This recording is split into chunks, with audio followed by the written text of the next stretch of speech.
Jungle.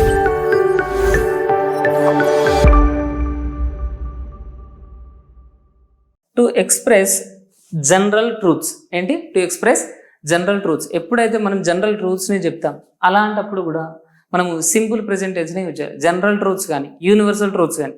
Universal truths ఏంటి? ఒకటి మనకి ఎప్పుడు నార్మల్గా చెప్పుకునే example sun rises in the east, అది జనరల్ ట్రూత్. సో ఇలాంటి జనరల్ ట్రూత్స్ చెప్పాలనుకున్నప్పుడు కూడా మనము ఏం యూజ్ చేయాలి? సింపుల్ ప్రెజెంట్ టెన్సే యూజ్ చేయాలి. మైండ్లో బాగా గుర్తుంచుకోండి. General truths or universal truths. ఏదైనా సరే యూనివర్సల్ ట్రూత్స్. యూనివర్సల్ ట్రూత్స్ చెప్పినప్పుడు జనరల్ ట్రూత్స్.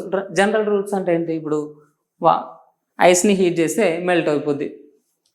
అలాంటి సెంటెన్సెస్ చెప్పినప్పుడు మనము ఇదే సింపుల్ ప్రెజెంట్ టెన్స్ని యూజ్ చేస్తాం. యూనివర్సల్ ట్రూత్స్ చెప్పినప్పుడు కూడా యూజ్ చేస్తాం. అలాగే ప్రావర్బ్స్ కూడా. ఇప్పుడు ఇది చూడండి, ఫార్చ్యూన్ ఫేవర్స్ ద బ్రేవ్. ఏమన్నాడు? Fortune favours the Brave. Fortune అంటే ఏంటి? అదృష్టం అనేది. Favours the Brave. బ్రేవ్ ఎవరైతే ధైర్యవంతులకి అదృష్టం అనేది ఫేవర్ చేస్తుంది అని అంటుండు. సో ఇలాంటి జనరల్ ట్రూత్స్ వచ్చినప్పుడు కూడా మనము సింపుల్ ప్రెజెంట్ టెన్సే యూజ్ చేస్తాం. సింపుల్ ప్రెజెంట్ టెన్సే యూజ్ చేస్తాం. Honey is sweet. Honey is sweet. Very good. ఇగో ఇక్కడ చూడండి ఒకసారి. అయితే ఇక్కడ ఏమొచ్చింది మనకు? Honey is sweet. Sir subject వచ్చింది, తర్వాత ఈజ్ వచ్చింది. ఏంటి సార్ మీరు మాకు ఈజ్ అని ఎప్పుడు చెప్పలేరు? ఈజ్ దీంట్లో ఎందుకు వచ్చింది? మీరు చెప్పింది ఏంటిది? సబ్జెక్టు, వర్బ్ 1, ఆబ్జెక్ట్, ఇంతే చెప్పారు. మరి ఈజ్ ఎక్కడికి వెళ్ళి వచ్చింది అని అంటారు. అయితే ఏంటంటే ఈజ్ అనేది కూడా ఒక రకమైన వర్బ్ 1. బీ ఫార్మ్స్ అంటాం. వీటిని ఏమంటాం? Be forms. బీ ఫార్మ్స్లో V1లో వర్బ్ 1లో ఏముంటుంది? Am, is, are. ఇవి వర్బ్ 1. యామ్, ఈజ్, ఆర్ అనేది ఏంటి? Verb 1. Next was or were, ఇవేంటి? వర్బ్ 2. వర్బ్ 3 ఏంటిది? బీన్. Verb 4 being. చాలా చాలా ఇంపార్టెంట్, మీరు ఎప్పుడు కూడా కన్ఫ్యూజ్ అవ్వద్దు. సో బీ ఫార్మ్స్ ఏంటి? బీ ఫార్మ్, బీ అనే వర్బ్ 1కి బీలో ఏమేమి ఉంటాయి? యామ్, ఈజ్, ఆర్, ఇవన్నీ కూడా వర్బ్ 1. వాస్ అండ్ వర్ ఇవి వర్బ్ 2. బీన్ అనేది వర్బ్ 3, బీయింగ్ అనేది వర్బ్ 4. ఈ యామ్, ఈజ్, ఆర్, వాస్, వర్ వీటిని మనం హెల్పింగ్ వర్బ్స్ లాగా కూడా యూజ్ చేస్తాం. ఎలా యూజ్ చేస్తాం? హెల్పింగ్ వర్బ్స్ లాగా కూడా యూజ్ చేస్తాం. హెల్పింగ్ వర్బ్స్ అంటే ఏంటి? హెల్పింగ్ వర్బ్స్ లాగా కూడా యూజ్ చేస్తాం. హెల్పింగ్ వర్బ్స్ అంటే ఏంటి? మెయిన్ వర్బ్కి ఇవి హెల్ప్ చేస్తాయి. మళ్ళీ ఈ హెల్పింగ్ వర్బ్స్ అనేవి మెయిన్గా టెన్స్ని ఐడెంటిఫై చేయడానికి యూజ్ చేస్తాం. దేనికి యూజ్ చేస్తాం? టెన్స్ని ఐడెంటిఫై చేయడానికి యూజ్ చేస్తాం. మీకు చాలా ఈజీ ఎగ్జాంపుల్స్ ఇస్తాను. I am watching movie. I am watching movie. She was going home. She was going home. ఇక్కడ చూడండి, I am watching movie, she was, ఇవేంటి? Helping verbs. దేనికి? ఈ వాచింగ్ అండ్ గోయింగ్ ఇవి మెయిన్ వర్బ్స్ కదా. ఇది verb 4, ఇది వర్బ్ 4. ఈ మెయిన్ వర్బ్స్కి ఇవి హెల్ప్ చేస్తున్నాయి, అందుకని హెల్పింగ్ వర్బ్స్ అంటారు. At the same time yam, was వీటిని చూడగానే మనకు ఇది యామ్ వాచింగ్ మూవీ అంటే నేను ఇప్పుడే సినిమా చూస్తున్నా, సరే ఇది ప్రెజెంట్ టెన్స్ అని. షీ వాస్ గోయింగ్ హోమ్ అంటే ఆమె వెళ్తూ ఉంది, అది ఇప్పుడు పాస్ట్లో జరిగిన యాక్షన్ అని. సో మనకు టెన్స్ని ఐడెంటిఫై చేయడానికి కూడా ఈ హెల్పింగ్ వర్బ్స్ యూజ్ అవుతాయి. హెల్పింగ్ వర్బ్స్ ఏమేమి ఉంటాయి? యామ్, ఈస్, ఆర్ ఇవి ప్రెజెంట్. వాస్, వర్ ఇవి కూడా ఉంటాయి. అండ్ అలాగే హ్యావ్, హ్యాజ్ ఇవి కూడా ప్రెజెంట్ టెన్స్కి సంబంధించిన హెల్పింగ్ వర్బ్సే. పాస్ట్ టెన్స్ సంబంధించింది ఏంటిది? హ్యాడ్.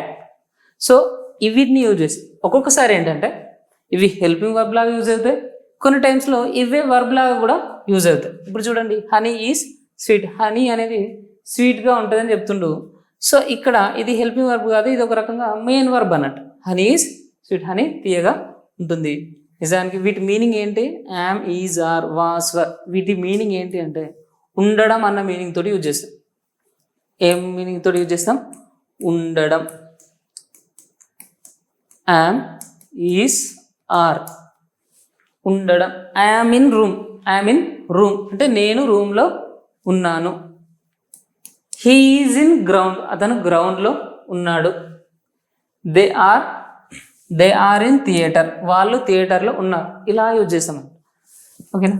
సో సమ్టైమ్స్ ఈ హెల్పింగ్ వర్బ్స్లోనే మెయిన్ వర్బ్స్ లాగా కూడా యూజ్ చేస్తాం. అలానే ఇక్కడ వచ్చింది. సో కన్ఫ్యూజ్ అవ్వద్దు. నెక్స్ట్ ఇక్కడ వరకు మనకు జనరల్గా తెలిసిన యూసేజెస్ ఒకటేంటి, ఫస్ట్ హ్యాబిచువల్ యాక్షన్స్ ఒకటి, నెక్స్ట్ ఇంకోటి యూనివర్సల్ ట్రూత్స్ కానీ జనరల్ ట్రూత్స్ కానీ చెప్పారు. మీకు ఎవరైనా సరే ఇక్కడికి చెప్పి ఆపేస్తారు, కానీ కాదు, మనము ఇంకా ఫార్వర్డ్గా నేర్చుకోవాలి. ఇంకా ఫార్వర్డ్గా నేర్చుకున్నప్పుడు మాత్రమే క్వశ్చన్స్ని ట్యాకిల్ చేయగలుగుతాం. సో ఇది ఇక్కడ చూడండి, exclamatory sentences beginning with here and there, beginning with here and there. Exclamatory sentences ఎప్పుడైతే హియర్ అండ్ దేర్తో స్టార్ట్ చేస్తాం, హియర్ కమ్స్ ద బస్, ఇక్కడ చూడండి హియర్ కమ్స్ ద బస్.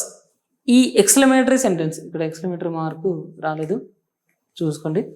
ఈ ఎక్స్క్లమేటరీ సెంటెన్సెస్ వచ్చినప్పుడు వీటిని కూడా ఎలా మళ్ళీ హియర్ అండ్ దేర్తో స్టార్ట్ అయ్యే ఎక్స్క్లమేటరీ సెంటెన్స్ వచ్చినప్పుడు, ఎక్స్క్లమేటరీ సెంటెన్సెస్ అంటే మనం ఆశ్చర్యంగా మనం సర్ప్రైజ్ తోటి ఏవైతే చెప్తామో హియర్ కమ్స్ ద బస్, ఇలా మన గొంతులోనే ఆ డిఫరెన్స్ అనేది ఏర్పడాలి.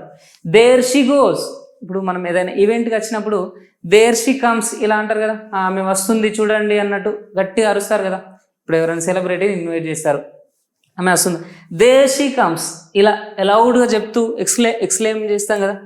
అలాంటి టైమ్స్లో కూడా సో హియర్ అండ్ దేర్ అనే వాటితోటి సింపుల్ ప్రెజెంట్ టెన్స్ని యూజ్ చేస్తారు. అంటే హియర్ అండ్ దేర్ ఎక్స్క్లమేటరీ సెంటెన్స్లో హియర్ అండ్ దేర్తో స్టార్ట్ అయ్యేటప్పుడు సో అప్పుడు మనం సింపుల్ ప్రెజెంట్ టెన్స్ యూజ్ చేస్తాం. సింపుల్ ప్రెజెంట్ టెన్స్ యూజ్ చేస్తున్నాం అంటే దాని అర్థం ఏంటంటే వర్బ్ 1ని యూజ్ చేస్తున్నాం అని అర్థం. సింపుల్ ప్రెజెంట్ టెన్స్ యూజ్ చేస్తున్నాం అంటే మీరేం చూసుకోవద్దు, వర్బ్ 1 కరెక్ట్ ఉందా లేదా అన్నది చూసుకోవాలి. There he stands, there he stands అని అన్నాడు. దేర్ సబ్జెక్ట్ ఏంటి హీ, వర్బ్ ఏంటిది స్టాండ్. ఇతను హీ కనపడగానే మీకు ఏం గుర్తు రావాలా, ఇతను థర్డ్ పర్సన్ సింగులర్. సో వర్బ్కి ఏం చేయాలా, ఎస్ కానీ యాడ్ చేయాలా, ఎస్ యాడ్ చేసేసాం. నెక్స్ట్ ఇక్కడ చూడండి, హియర్ కమ్స్ ద బస్, ఇక్కడ ఏంటి సబ్జెక్ట్ ఏంటి బస్. సార్ సబ్జెక్ట్ అటు రాసింది కదా, నో ప్రాబ్లం, సబ్జెక్ట్ ఇటు రాసిన కానీ అంటే ఈ ఎక్స్క్లమేటరీ సెంటెన్సెస్కి ఇలానే రాస్తారు. Here comes the bus. So చూడండి హియర్ కమ్స్ ద బస్, ఇక్కడ బస్ అనేది అది కదా, సో అది థర్డ్ పర్సన్ సింగులర్ ఒకటే బస్ కాబట్టి వర్బ్కి ఏం చేసాం, ఎస్ సార్ ఎస్ యాడ్ చేసాం. So here comes the bus అని వచ్చింది, హియర్ కమ్స్ ద బస్ అని వచ్చింది. సో ఇది చాలా చాలా ఇంపార్టెంట్ యూసేజ్. నెక్స్ట్ వచ్చే యూసేజ్ ఇంకా హైలైట్ ఉంటుంది, ది నరేషన్స్. ఏంటిది నరేషన్స్. ఇప్పుడు మీరు ఒక డైరెక్టర్ అనుకోండి, మీరు ఒక సినిమా ఒకళ్ళకి ఎక్స్ప్లెయిన్ చేయాలి. ఏం చెప్తారు, ఇప్పుడు సార్ హీరో పరిగెత్తుకుంటూ వస్తాడు, అతను ఇట్లా ఫైట్ చేస్తాడు, హీరోయిన్ వాళ్ళ నాన్న దగ్గరికి వచ్చి వాళ్ళ నాన్నని రిక్వెస్ట్ చేస్తూ ఉంటుంది, ఇలాంటివి చెప్తాం కదా. అవి ఏ టెన్స్లో చెప్పాలి, నరేషన్స్ ఉన్నప్పుడు, ఏదైనా స్టోరీ నరేషన్స్ ఉన్నప్పుడు అవి కంప్లీట్లీ కూడా ఎప్పుడు కూడా సింపుల్ ప్రెజెంట్ టెన్స్లోనే చెప్పాలి. Sir the hero rushes to the heroine, ఏమంటాడు, hero rushes to the heroine, hero అనేటోడు హీరోయిన్ దగ్గరికి పరిగెత్తుకుంటూ వచ్చాడు. ఇలాంటి ఎగ్జాంపుల్స్ అంటే మీరు నరేషన్స్ ఎప్పుడు చెప్తారు, నరేషన్స్ కోసం ఎప్పుడు కూడా ఏ టెన్స్ యూజ్ చేయాలి, సింపుల్ ప్రెజెంట్ టెన్సే యూజ్ చేయాలి.